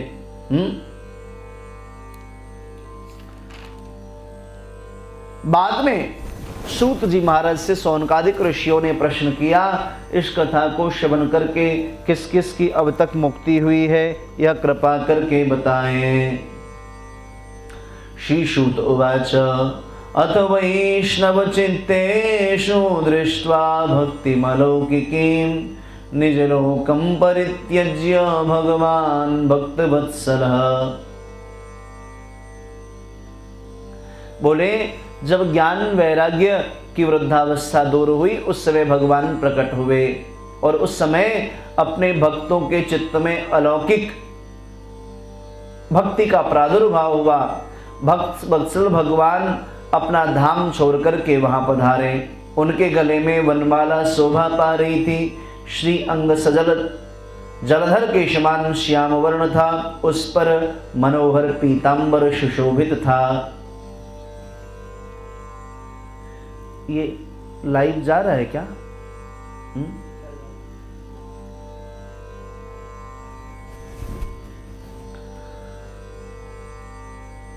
कटि प्रदेश करधिनी की लाड़ियों से सुसज्जित था। सिर पर मुकुट की लटक और कानों में कुंडलों की झलक देखते ही बनती थी। वे त्रिभंग ललित भाव से खड़े हुए चित्त को चुराए लेते थे। वक्षस्थल पर कौस्तुभ मणि दमक रही थी। सारा श्री अंग हरिचंदन से चर्चित था। महाराज प्रभु के प्रकट होते ही चारों ओर जय हो की ध्वनि श्रवण सुनाई पड़ने लगी। महाराज पुष्पों की वृष्टि होने लगी। देवताओं ने पुष्पों की वृष्टि की। नारद जी महाराज तन्मयता पूर्वक कहने लगे, हे मुनीश्वरगण, आज सप्ताह श्रवण की मैंने यह बड़ी ही अलौकिक महिमा देखी। यहाँ तो जो बड़े मूर्ख दुष्ट पशु पक्षी हैं वे सभी अत्यंत निष्पाप हो गए हैं। अतः इसमें संदेह नहीं कि कलिकाल में चित्त की शुद्धि के लिए इस भागवत कथा के समान मर्त्यलोक में पाप पुंज का नाश करने वाला कोई दूसरा पवित्र साधन नहीं है। चल रहा है।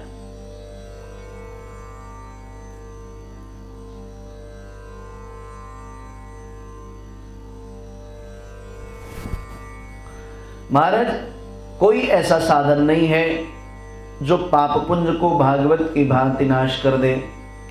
आप लोग बड़े कृपालु हैं, आपने संसार के कल्याण का विचार करके यह बिल्कुल निराला ही मार्ग निकाला है। आप कृपया यह बताइए, इस कथारूप सप्ताह यज्ञ के द्वारा संसार में कौन कौन से लोग पवित्र हो जाते हैं। जब ज्ञान वैराग्य की मुक्ति हो गई तो सौनकादि ऋषियों ने श्री सूत जी से पूछा, सरकार आपने तो ये बड़ा सुंदर कार्य किया है, अनेक जीवों का कल्याण हो गया। अब कृपा करके बताइए कि सप्ताह यज्ञ के द्वारा अथवा भागवत ज्ञान यज्ञ के द्वारा संसार में कौन कौन से लोग पवित्र हो जाते हैं। कुमारा ऊचुः ये मानवा पाप कृतस्तु सर्वदा सदा दुराचाररता विमार्गगा क्रोधाग्निदग्धा कुटिलास कामिनः सप्ताहयज्ञेन कलौ पुनन्ति ते। जो लोग सदा तरह तरह के पाप किया करते हैं, निरंतर दुराचार में ही तत्पर रहते हैं और उल्टे पुल्टे मार्गों से चलते हैं, तथा जो क्रोधाग्नि से जलते रहने वाले कुटिल और कामपरायण जीव हैं, वे भी इस कलयुग में सप्ताह यज्ञ से भागवत ज्ञान यज्ञ से पवित्र हो जाते हैं। और कौन कौन पवित्र होते हैं? बोले सत्येन हीना पितृमातृदोष का तृष्णा कुलासाश्रम धर्म वर्जिता ये दाम्भिका मत्सरिणोऽपि हिंसका सप्ताह यज्ञे न कलौ पुनन्ति ते। बोले महाराज, जो सत्य से पृथक है, जो माता पिता की भी निंदा करने वाला है, जो तृष्णा के मारे व्याकुल है, आश्रम धर्म से रहित दंभी, दूसरों की उन्नति देखकर कुढ़ने वाले और दूसरों को दुख देने वाले हैं, वे लोग भी कलयुग में इस भागवत कथा को श्रवण करके पवित्र हो जाते हैं। बहुत ध्यानपूर्वक श्रवण करिएगा, भागवत जी की महिमा बता रहा हूं। उसके बाद भागवत जी के महात्म्य के चतुर्थ अध्याय के 13वें श्लोक में कहते हैं, पंचोग्र पापासलछद्मकारिणः क्रूरा पिशाचा इव निर्दयासये ब्रह्मस्वपोष्टा व्यभिचारकारिणः सप्ताह यज्ञेन कलौ पुनन्ति ते। भागवत जी को श्रवण करने से और कौन कौन मुक्त होता है? तो श्री सूत जी महाराज सौनकादिक ऋषियों से कहते हैं, जो जीव मदिरा पान करने वाला है, रोज शराब पी करके उन्मत्त होता है, जो ब्रह्म हत्यारा है, जो सुवर्ण की चोरी करता है, जो चरित्रहीन है, जो विश्वासघाती है, ये 5 प्रकार के महापाप करने वाले, जो छल छद्म परायण, क्रूर, पिशाचों के समान निर्दयी ब्राह्मणों के धन से पुष्ट होने वाले व्यभिचारी हैं, वो लोग भी कलयुग में महाराज गरीबों के धन से जो पुष्ट होने वाले व्यभिचारी हैं, वो लोग भी कलयुग में भागवत श्रवण करने से मुक्त हो जाते हैं। हाँ, और अंत में कहते हैं कायेन वाचा मनसापि पातकम नित्यं प्रकुर्वन्ति सठाहटेन ये परस्वपुष्टा मलिना दुराशया शक्ताः यज्ञेन कलौ पुनन्ति ते। जो दुष्ट आग्रह पूर्वक सर्वदा मन, वाणी या शरीर से पाप करते रहते हैं, जो दूसरे के धन से पुष्ट होते रहते हैं, अथवा तो मलिन मन और दुष्ट हृदय वाले हैं, वो लोग भी कलयुग में सप्ताह यज्ञ अर्थात भागवत ज्ञान यज्ञ से पूर्ण हो जाते हैं, भागवत ज्ञान यज्ञ से पवित्र हो जाते हैं। भागवत जी की यह महिमा है। नारद जी बड़े प्रसन्न हुए हैं। नारद जी से कहते हैं, सनत कुमार, अब हम तुम्हें इस विषय में एक और प्राचीन इतिहास सुनाते हैं, जिनकी श्रीमद् भागवत कथा श्रवण करने से मुक्ति हो गई, ऐसे पवित्र इतिहास को आप श्रवण करो। और भागवत जी की सज्जनों महिमा बताते बताते महाराज श्री सूत जी सौनकादिक ऋषियों को भागवत जी की महिमा के संदर्भ में एक दूसरा इतिहास श्रवण कराने लगे। आप ध्यान पूर्वक इस इतिहास को श्रवण करें। तुंगभद्रा तटे पूर्व मभोत्पत्तनमोत्तमम् यत्र वर्णा स्वधर्मेण सत्य सत्कर्म तत्परा। बोले पूर्व काल में तुंगभद्रा नदी के तट पर एक अनुपम नगर बसा हुआ था। वहां सभी वर्णों के लोग अपने अपने धर्मों का आचरण करते हुए सत्य और सत्कर्मों में तत्पर रहते थे। उस नगर में समस्त वेदों का विशेषज्ञ और श्रौत स्मार्त कर्मों में निपुण एक ब्राह्मण विराजते थे, जिनका नाम था आत्मदेव। महाराज इतने बड़े तपस्वी ब्राह्मण थे कि साक्षात सूर्य के समान दिखाई देते थे। आत्मदेवः पुरे तस्मिन् सर्ववेद विशारदः। उस पुर में, गांव में कौन रहते थे? बोले आत्मदेव नाम के ब्राह्मण। बोले क्या स्वभाव था? बोले सर्ववेद के विशारद थे, विद्वान थे। और श्रोत स्मार्तेष्णु निष्णातो, श्रौत और स्मार्त कर्म में वो निष्णात थे। द्वितीय इव भास्कर, वह दूसरे सूर्य की भांति चमकते थे। इतना भगवत भजन किया था पंडित आत्मदेव जी ने। वह धनी होने पर भी भिक्षा जीवी थे, भिक्षाटन करके जीवन यापन करते हैं। उनकी पत्नी थी जिनका नाम था धुंधली। कुलीन होने पर भी, सुंदरी होने पर भी वह अपनी बातों पर अड़ जाने वाली थी। जो उसने कह दिया वही सर्वोपरि है। दूसरे की बातों का कोई मूल्य नहीं, हमने जो कह दिया वही सर्वोपरि है। उसको भागवत जी में धुंधली कहा है। तो सिर्फ अपनी बात चलाने में लगा रहे, अपनी बात पे अड़ जावे, बहुत साफ साफ भागवत जी में लिखा है। जो हमारे वाणी मुख से निकल गई वही सर्वोपरि है। कोई समझाने की भी चेष्टा करे तो बात समझ में नहीं आए, ऐसे जीव को भागवत जी में धुंधली कहा है। महाराज उसे लोगों की बात करने में सुख मिलता था, ठाकुर जी की बात करने में धुंधली को सुख नहीं मिलता था। ध्यान से सुनिए, संसार की बातों को करने में धुंधली को सुख मिलता। कहां पति बहुत बड़े आत्मज्ञानी और कहां पत्नी महाराज कुलीन थी, सुंदर कुल में पैदा हुई, सुंदर स्वरूप वाली थी, लेकिन फिर भी संसार की बातों में निमग्न रहती। अपनी कोई बात वाणी से निकल जाए तो उस पे अड़ जाती। उसका इस कारण से स्वभाव भी क्रूर हो गया था। प्रायः कुछ न कुछ बकवाद करती रहती, किसी न किसी की आलोचना करती रहती थी। किसी के गुण की तो हम चर्चा करें, लेकिन आज आलोचना करने से बचें। गृह कार्य में निपुण थी, कृपण थी और महा झगड़ालू थी वह।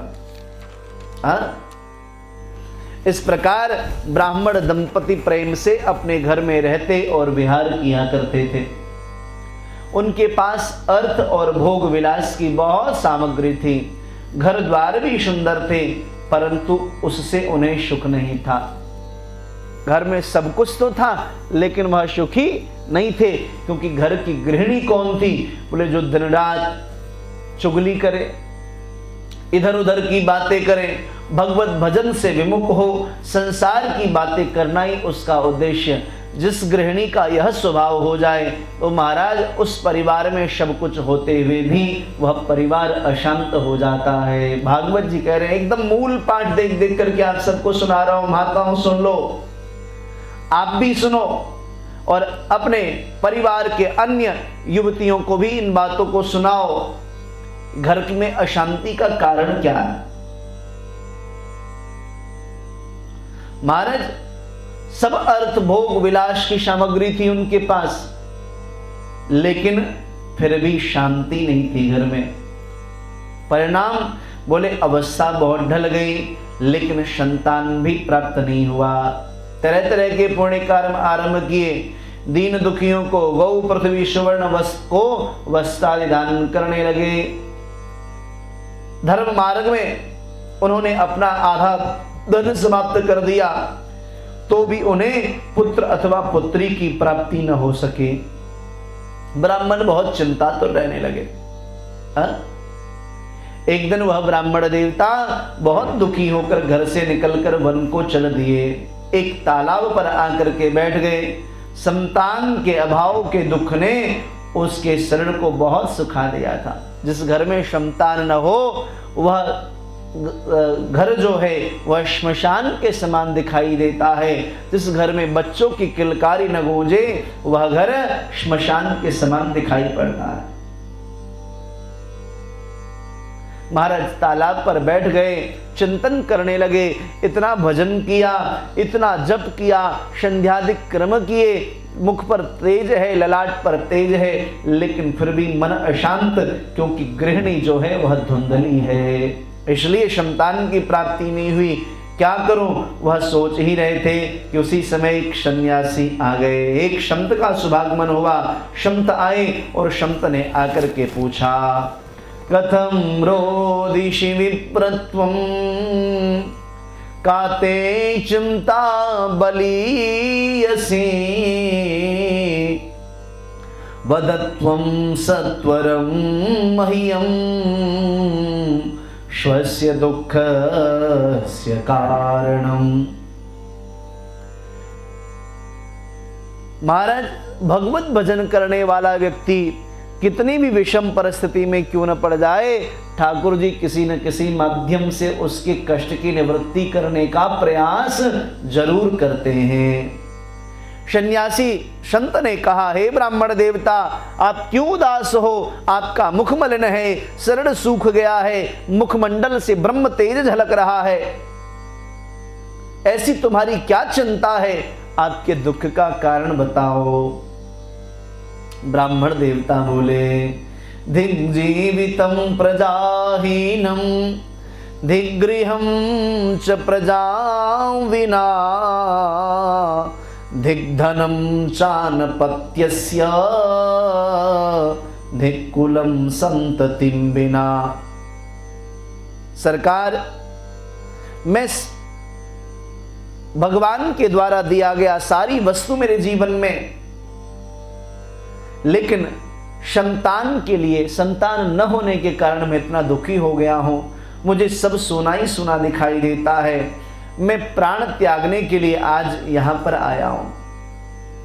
संतानहीन जीवन को धिक्कार है, संतानहीन गृह को धिक्कार है, संतानहीन धन को धिक्कार है और संतानहीन कुल को धिक्कार है। संतान न होने के कारण इस बात को श्री आत्मदेव पंडित जी कह रहे, आप लोग अपने ऊपर न लेना, ऐसा मत विचार करना। उनके जीवन में संतान न था इसलिए पीड़ित। बोले सरकार इतना ही नहीं, मैं जिस गाय को पालता हूं, संतान नहीं है वो अलग बात है, जिस गाय को पालता हूं वह भी सर्वथा बांझ हो जाती है। जो पेड़ लगाता हूं उस पर फल फूल नहीं लगते। मेरे घर में जो फल आता है वह फल जल्दी ही सड़ जाता है। मैं जब ऐसा भागा और पुत्रहीन हूं तब फिर इस जीवन को रख कर के अब क्या आवश्यकता, मुझे अपने शरण का परित्याग कर देना चाहिए।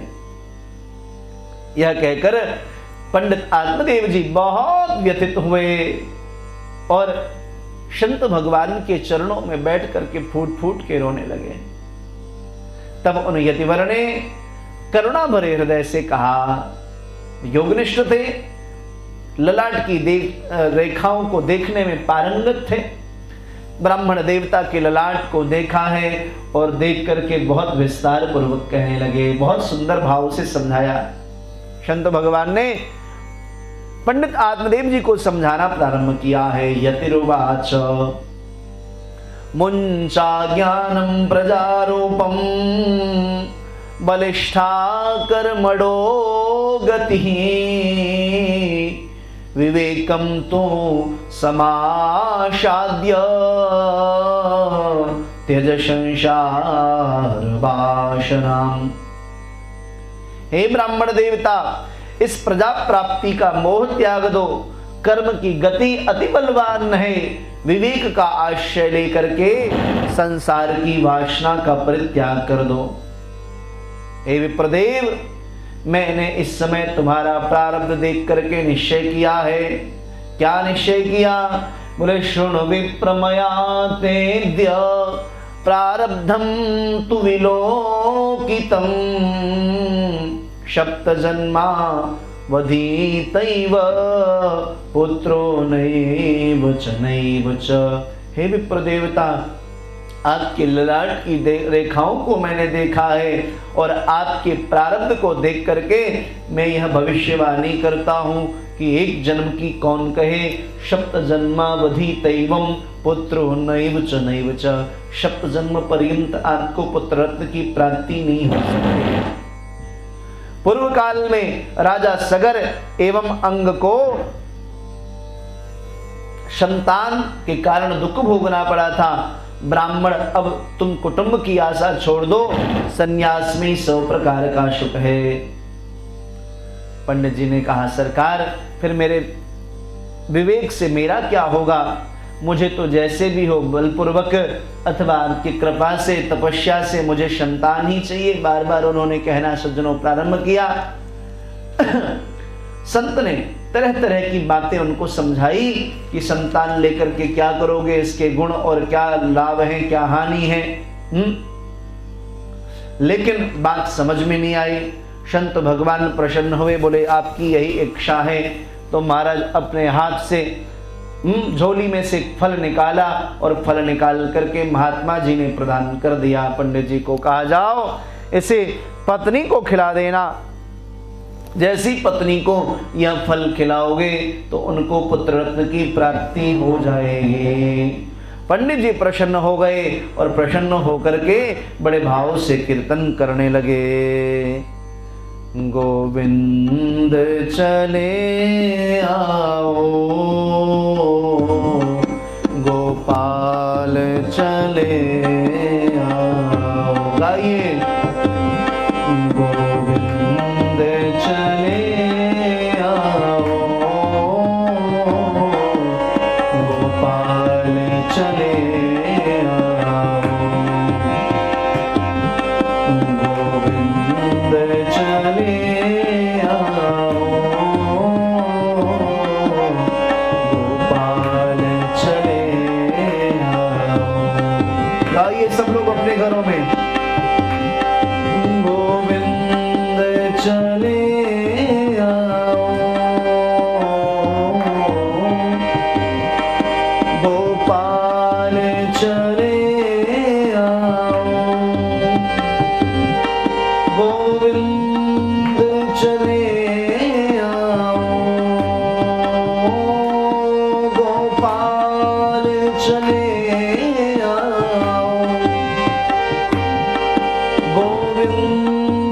चले आओ, गोपाल चले आओ, हे मुरलीधर माधव नंदलाल चले आओ, हे मुरलीधर माधव नंदलाल चले आओ।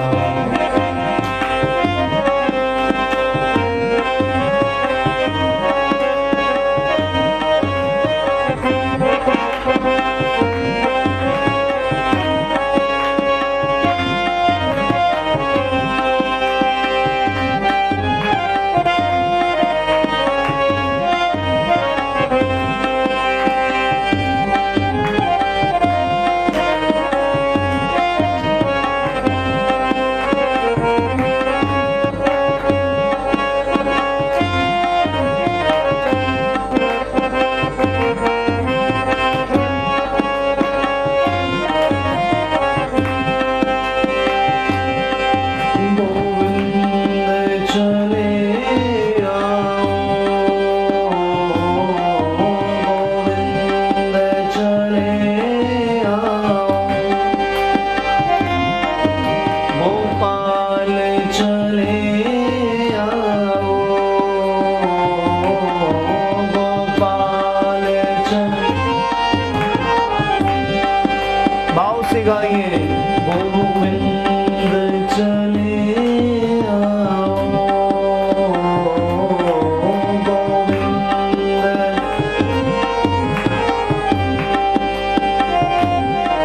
गोपाल चले आओ,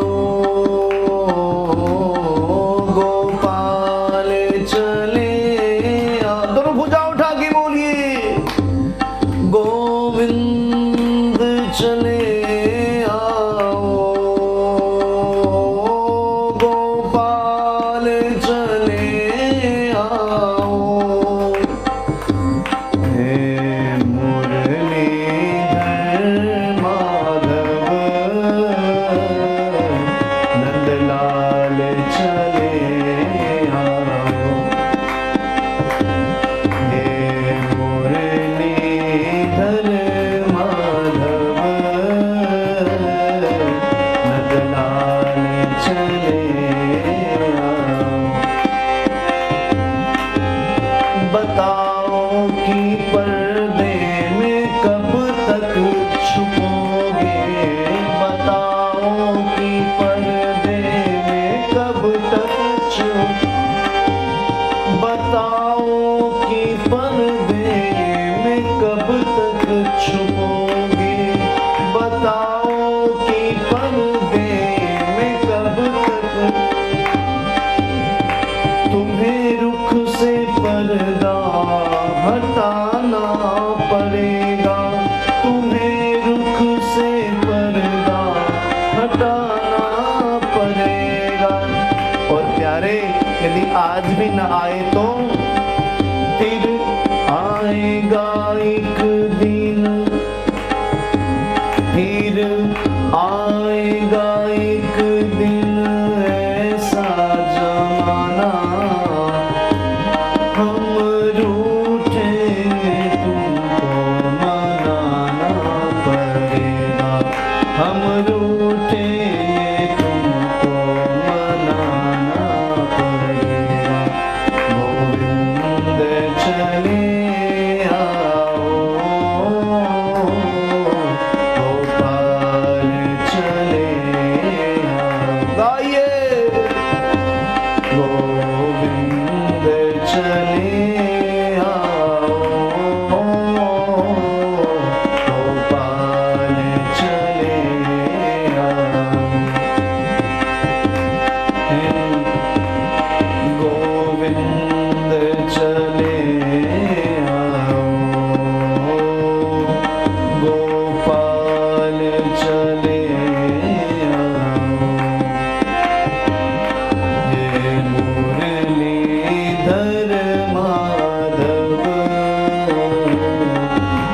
कन्हैया लाल की जय।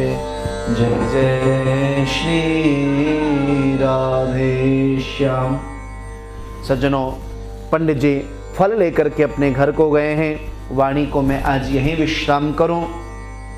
आज कुछ टेक्निकल कारणों से कथा में कई बार कई प्रकार के विघ्न उपस्थित हुए।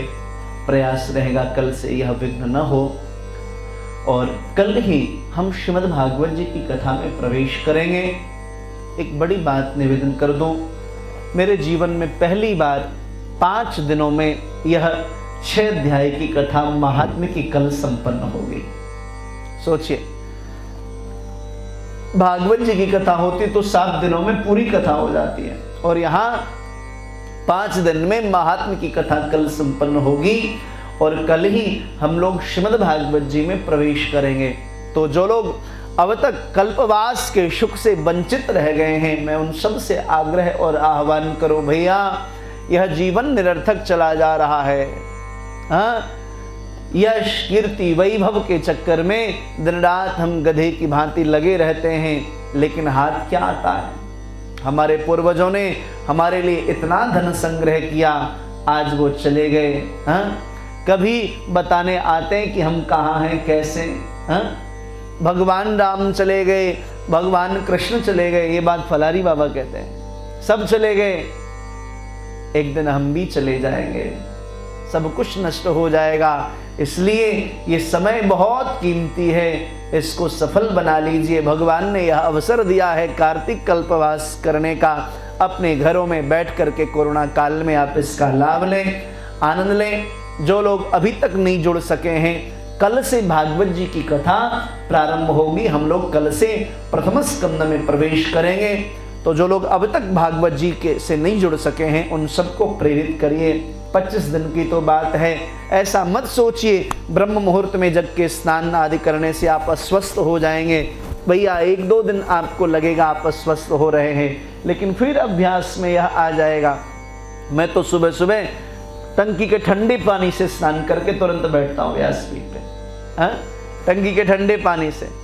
लेकिन फिर भी यदि आपको लगता है, कुछ ऐसे भी सज्जन हैं जो स्नान नहीं कर सकते, तो आप बिना स्नान किए भी यदि संभव हो तो शरीर को गीले कपड़े से पोंछ लें। अगर वह भी नहीं कर सके तो गंगा जल शरीर पर छींट के बैठ जाइए और आसन लगाइए, भगवत भजन करते हुए कथा श्रवण करिए, आनंद करिए।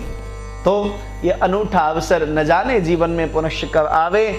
तो कल से श्रीमद् भागवत जी के प्रथम स्कंद में हम सभी प्रवेश करेंगे। आज वाणी को विश्राम करते हैं। अभी आरती प्रज्वलित हो रही है।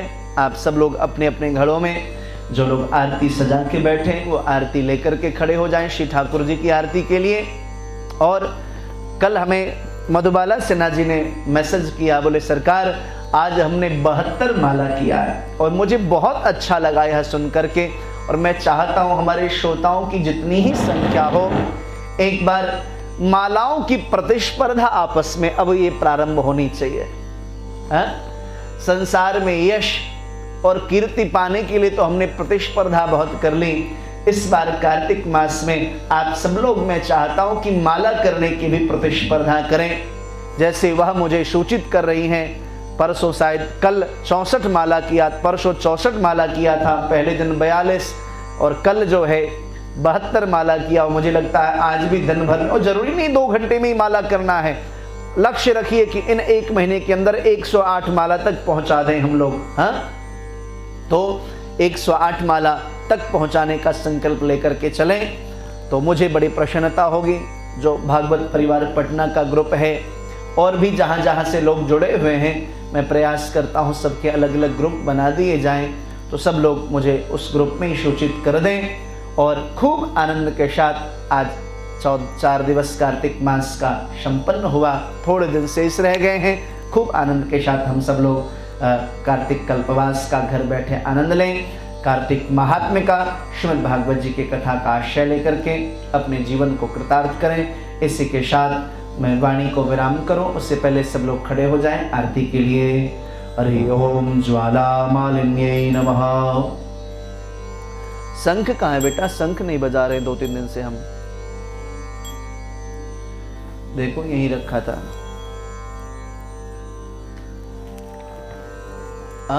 ले आओ, आप ही ले आओ, उठा के जाओ। अच्छा तुम जाओ, घूम के जाओ, कैमरे के सामने से मत जाओ।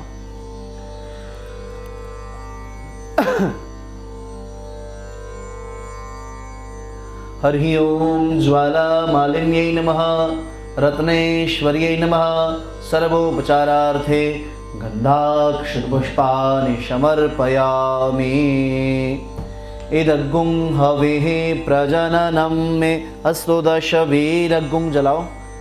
आत्मशनि प्रजाशनि पशुशनि लोकशन्यभयशनिः अग्निः प्रजां बहुलां मे करुत्वन्नं पयोरेतुस्माशु धत्त।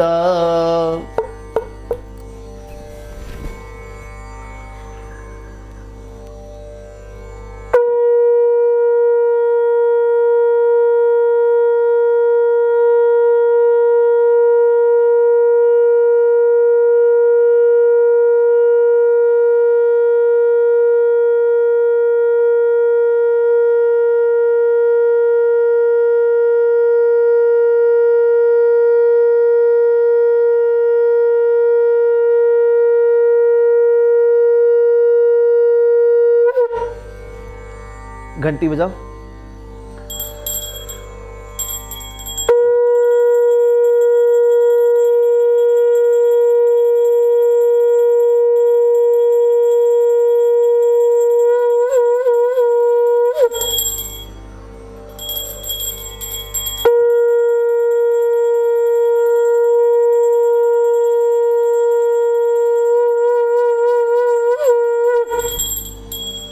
हरि ओम। श्री भागवत भगवान की है आरती, पापियों को पाप से है तारती। श्री भागवत भगवान की है आरती।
बढ़ाने वाला, हरि से भी मिलाने वाला, ये कृष्ण भक्ति राधा की शक्ति, प्रभु प्रीति बढ़ाने वाला, हरि से भी मिलाने वाला, हनुमान यही प्रहलाद यही, हनुमान यही प्रहलाद यही, श्री ध्रुव नारद की आरती, को से है तारती, भगवान की है आरती, को से है तारती, श्री भागवत भगवान की है आरती,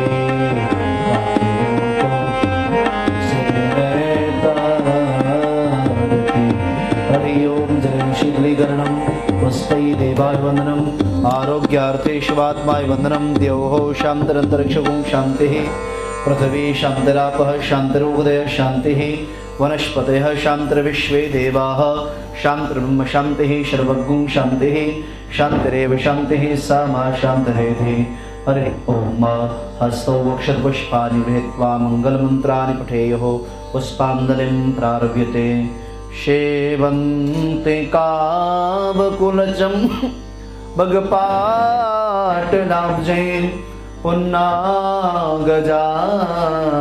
करवीलरसालपुष्पे बिल्वप्रवाल तुलसीदलमञ्जरीभिः स्वां पूजयामि जगदीश्वरमे प्रसीद नानासुगन्धपुष्पाणि यथा कालोद्भवानि च पुष्पाञ्जलिर्मया दत्तगृहाण परमेश्वर मन्त्रपुष्पाञ्जलिं समर्पयामि श्रीपुराणपुरुषोत्तमाय नमः श्रीबालकृष्णलाल चरणार्पणमस्तु बोली कृष्ण कन्हैया लाल की जय भागवत भगवान की जय दामोदर कार्तिक मास महामहोत्सव की जय कार्तिक मास महात्म्य की जय श्रीमद वृंदावन धाम की जय अपने अपने सद्गुरुदेव भगवान की जय सत्य सनातन धर्म की जय जय जय श्री राधे श्याम।